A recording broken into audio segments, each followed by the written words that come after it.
13 começa com um assunto polêmico. O ministro Dias Toffoli do Supremo cassou na última segunda-feira uma decisão do juiz Moro que obrigava Dirceu a usar tornozeleira eletrônica. Toffoli considerou que Moro extravasou sua competência ao impor ao petista medidas cautelares. Dirceu foi solto pela segunda turma do Supremo no dia 26 de junho. Toffoli, Gilmar e Lewandowski concederam a ele um habeas corpus de ofício, ou seja, sem terem sido provocados pela defesa. À época, Moro determinou o uso da tornozeleira, além de proibir Dirceu de se comunicar com outros acusados e de deixar o país.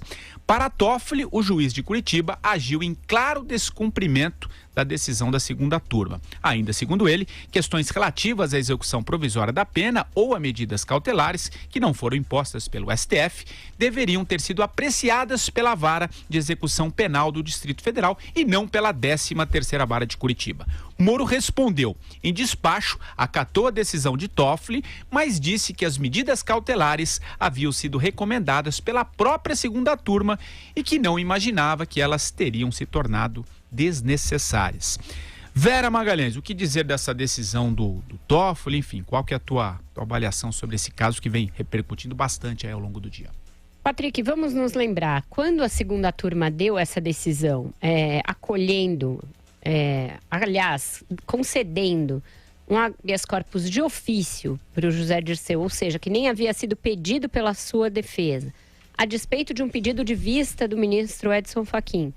Então, ela o fez não acolhendo o princípio segundo o qual não vale o cumprimento provisório da pena, a execução provisória da pena, e sim o de que haveria alguma plausibilidade jurídica num futuro recurso e que daí seria melhor esperar em liberdade. Portanto, não é que ele está suspendendo a execução provisória da pena, não poderia fazê-lo, não foi isso que fez, porque o entendimento majoritário do Supremo hoje, que vige no plenário, é o de que cabe sim a execução provisória da pena a partir da condenação em segunda instância. Portanto, eu acho perfeitamente pertinente que sejam fixadas medidas alternativas à prisão, medidas cautelares, uma vez que o José Dirceu é um condenado em segunda instância. Ele está condenado, ele tem uma pena fixada, uma pena que foi agravada pelo TRF4, assim como a do Lula, e estava já cumprindo essa pena provisoriamente quando o Supremo deu essa decisão, repito, não suspendendo a execução provisória da pena, apenas dizendo ver uma certa plausibilidade no recurso e, portanto, acatando um habeas corpus. Então, eu acho que a fixação de medidas cautelares alternativas à prisão é perfeitamente cabível e é necessário para assegurar que ele não vai fugir, que ele não vai falar com outros condenados ou investigados, etc, etc. Aí, essa discussão sobre se isso tem que ser fixado pela Vara da Execução Penal lá de Brasília ou pelo juiz Sérgio Moro, essa realmente eu não tenho certeza, não me escapa. Mas eu acho muito deletério, acho muito ruim para o judiciário que o Toffoli, no despacho dele, praticamente desanque o juiz Sérgio Moro. Acho isso ruim, acho isso um péssimo sinal institucional. Acho que com isso ele dá a impressão de que é o juiz o bandido e não o condenado. Eu acho em tudo condenável isso que ele fez. O Moro usou de uma certa ironia na resposta, mas foi respeitoso no limite ali. E assim seguimos. O que se tem diante desse quadro, Patrick, em que o Toffoli revoga até um mínimo que se poderia dar de restrição ao Zé Dirceu, aí sim, não tenho mais a menor dúvida, nos termos em que é feito, na maneira assintosa como é feito, sim, um ataque à Lava Jato, sim, uma tentativa de tolher os juízes da primeira instância, de dizer ponham-se no seu lugar, quem manda aqui somos nós somos os ministros do Supremo e nós vamos restabelecer a ordem anterior vigente. Para mim, o recado é claro, é este, não tem nenhum meandro jurídico, não tem nenhuma explicação de ordem burocrática que me convença do contrário. O que está em curso é uma decisão política de tolher a Lava Jato, de cortar as asinhas dos juízes de primeira instância que, a rigor, estão fazendo o seu trabalho. Fazendo o seu trabalho de punir crimes que foram cometidos de maneira serial, desavergonhada e repetitiva e comprovada contra o erário público. Então eu acho muito lamentável tanto a decisão de fazer isso quanto os termos em que foi feito. Marcelo Madureira, e para você, o que você achou da decisão do Toffoli? Só deixa eu dar um recado aqui importante, o jogo terminou 1-1, começa os pênaltis e durante, no pênalti decisivo, a gente traz informação, a gente faz um link aqui com o nosso AM e aí a gente vai saber o último classificado das oitavas de final da Copa do Mundo. Mas vai lá você, Madu, o que você achou da decisão do Toffoli?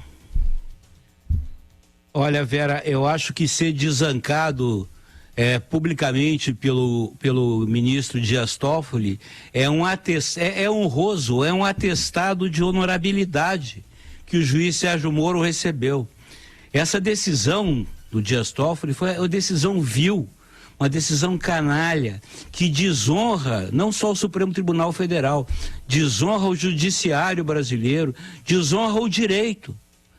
Você falou muito bem, não existe pejo nenhum, não existe nenhum escrúpulo, isso não passa de um ataque à Operação Lava Jato, uma das poucas coisas feitas no Brasil nos últimos anos que nos honra, e que é apoiado pela população, né, em que a população confia, subscreve, né, corrobora.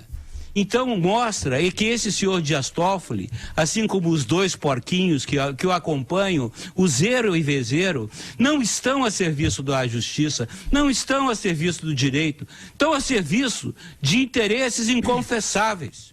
Então interesses inconfessáveis. Os senhores deles não são a justiça nem a lei. E isso é preciso que fique bem claro. E é preciso que se tome as medidas legais para que se preserve a justiça no Brasil.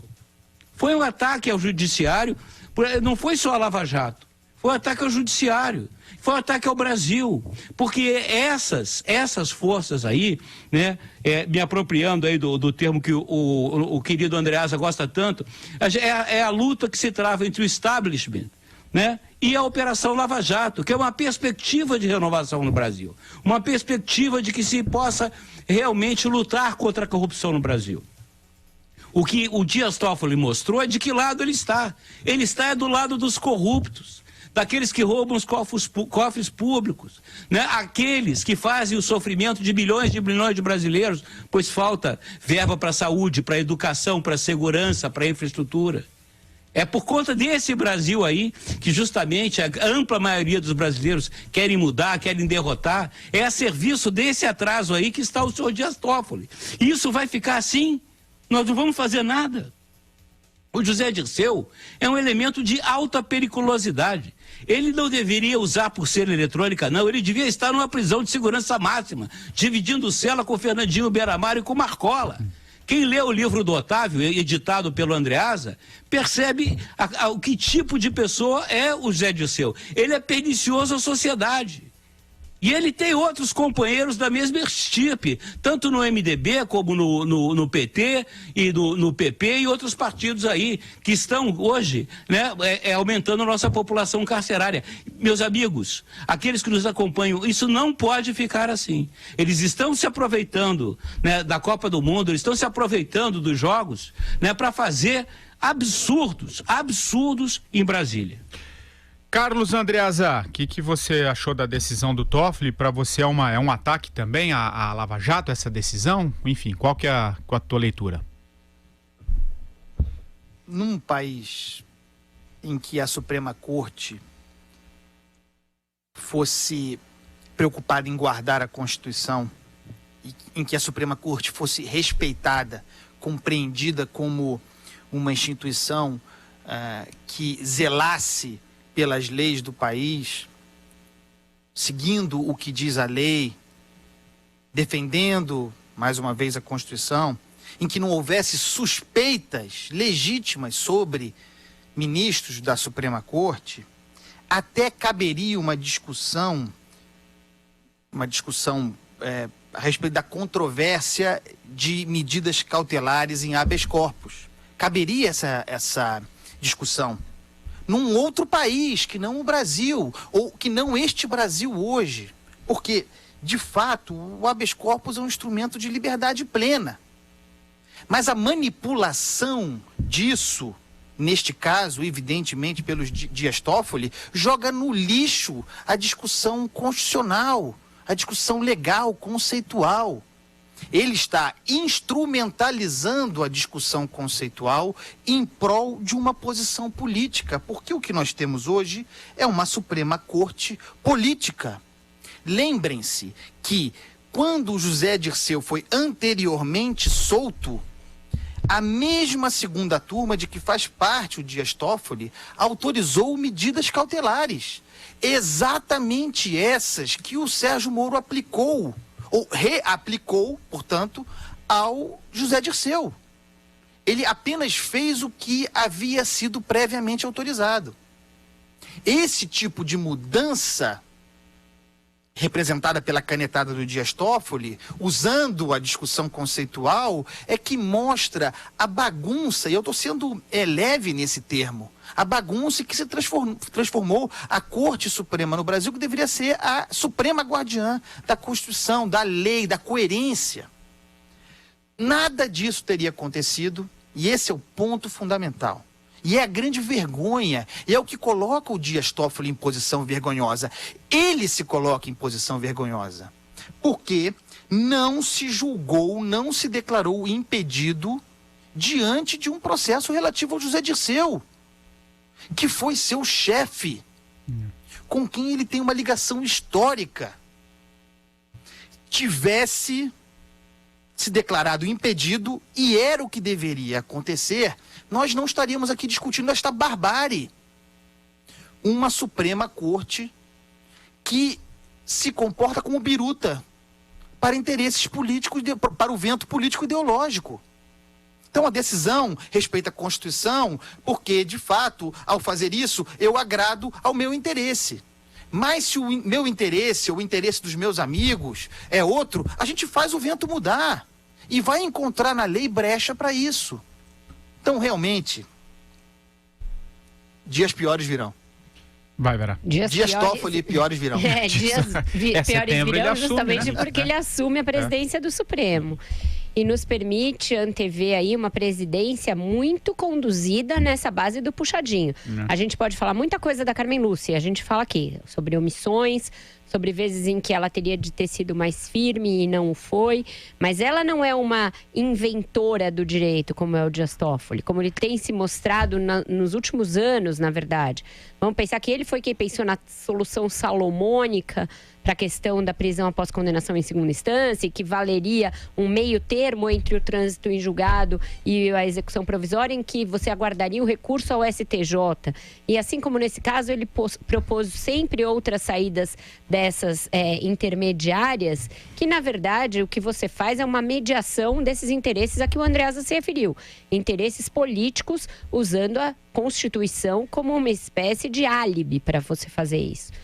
O Lewandowski fez o mesmo, ao fatiar o impeachment, algo que também vai ser questionado agora, pode vir a ser questionado na Justiça Eleitoral, porque foi outra barbárie dessas que se comete em nome da Constituição. Então, eu acho que o ativismo do Toffoli, e no caso dele é um ativismo de criar saídas jurídicas, vai se mostrar bastante na sua condução da presidência. Eu tô vendo o Andreasa comemorando ali. O que aconteceu, Andreasa? A Inglaterra acabou de perder um pênalti. O Spina pegou um pênalti. Então, maravilhosa defesa. O cara bateu bem. 3-2, né? 3-2 para a Colômbia. Assim que a gente tiver o pênalti decisivo, a gente abre pro Zé Manuel que tá na. Será que mais um campeão mundial vai ficar fora? Pois é, o outro lado vai ficar fácil. Não, parece que a Colômbia acabou de perder o Então era isso que eu tinha a dizer sobre. Eu queria fazer um reparo. Vai lá, vai, Madu. Queria fazer um reparo aqui. Por favor. Não, o seguinte, o Dias Toffoli, ele não está defendendo interesses políticos contrários, não. É diferente. A gente tem que começar a entender no Brasil, e essa foi a grande contribuição do governo do PT com o MDB, é transformar a política em crime em política.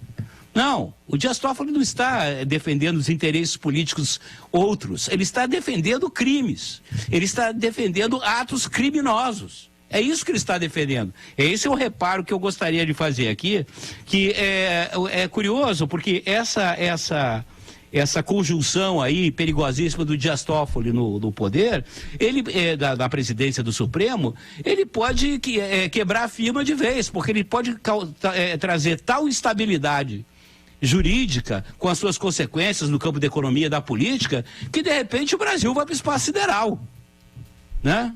Eu não quero ser Cassandra, né? Eu não quero ser quanto pior melhor, mas é o que pode acontecer, porque se ele for com esse tipo de atitude, eu acho que isso não vai ficar assim, não.